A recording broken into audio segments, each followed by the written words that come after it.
Oui, merci, Monsieur le Président, Monsieur Schwartz. Monsieur Schwartz, je ne suis pas favorable, pour ma part, à l'abrogation du système des coopératives que vous préconisez dans votre rapport. La loi Bichet contraint à la mutualisation de la distribution de la presse grâce à la constitution de sociétés coopératives auxquelles adhèrent les éditeurs. Ce système coopératif et solidaire assure une protection des petits éditeurs. Il est donc le garant du pluralisme économique et du pluralisme démocratique parmi les presses distribuées en France. Dans votre rapport, vous proposez de substituer au statut coopératif obligatoire un système de société privée. Si le ministère traduit votre idée dans un projet de loi, cela favoriserait les gros éditeurs aux dépens des plus petits. En effet, les puissants seront soulagés du devoir de solidarité qui leur incombe envers leurs confrères. Mon désaccord porte aussi sur les raisons qui vous poussent à faire des sociétés coopératives l'exutoire de vos propositions. Les conflits d'intérêts, la difficulté de réguler le secteur et la déresponsabilisation de la gouvernance sont des raisons insuffisantes qui ne seront pas solutionnées avec la disparition des sociétés coopératives. Enfin, je vous accorde que la régulation du secteur est difficile et que le système bicéphale de contrôle n'est pas adapté.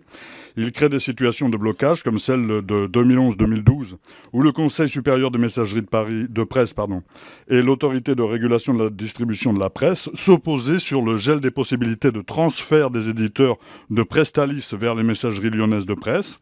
Seulement, je ne crois pas pour autant qu'il faille supprimer le CSMP et la RDP au profit de l'autorité de régulation des communications électroniques et des postes, qui n'a pas de compétences particulières en matière de presse. Sur ce point précis, pourquoi vouloir à tout prix supprimer des organismes de régulation propres à la presse, performants et rassurants sur la qualité du service rendu? Merci. Bien, merci Monsieur Larrivé. Pourquoi confier cette régulation à l'ARCEP? Alors, il faut savoir que le métier de l'ARCEP, il est double. L'ARCEP, enfin, il est plus que double, mais en tout cas, l'ARCEP régule les communications électroniques, donc a une bonne connaissance du mécanisme, notamment des plateformes numériques dans le domaine des télécommunications. Je crois que ce n'est pas inutile. Mais l'ARCEP régule déjà une part de logistique par l'intermédiaire de la régulation du transport postal, qui est un métier qui lui a été adjoint il y a quelques années. À l'époque, l'ARCEP était, vous vous en souvenez, l'ART, l'autorité de régulation des télécommunications. Et aujourd'hui, elle a ce champ. Donc l'ARCEP régule déjà un système de distribution logistique qui est la Poste. Et au sein de la régulation postale, régule la distribution de la presse postée, la presse par abonnement. Donc, a déjà une connaissance technique de ces sujets et a des raisonnements et a un substrat économique, intellectuel, technique qui fait que je pense que c'est l'autorité qui est la mieux à même de faire cela. Certains acteurs, dans le cadre de la concertation, m'ont parlé du CSA. Je trouve, au motif de la liberté de l'information, mais je trouve qu'on est beaucoup plus loin des métiers du CSA qu'on ne l'est des métiers de l'ARCEP. Et en réalité, on a travaillé avec les services de l'ARCEP et avec son président pendant la période de préparation du rapport.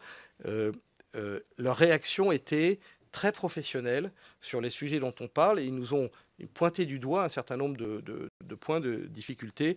Et je considère au regard de cet échange que l'ARCEP me paraît tout à fait bienvenue pour traiter cette régulation.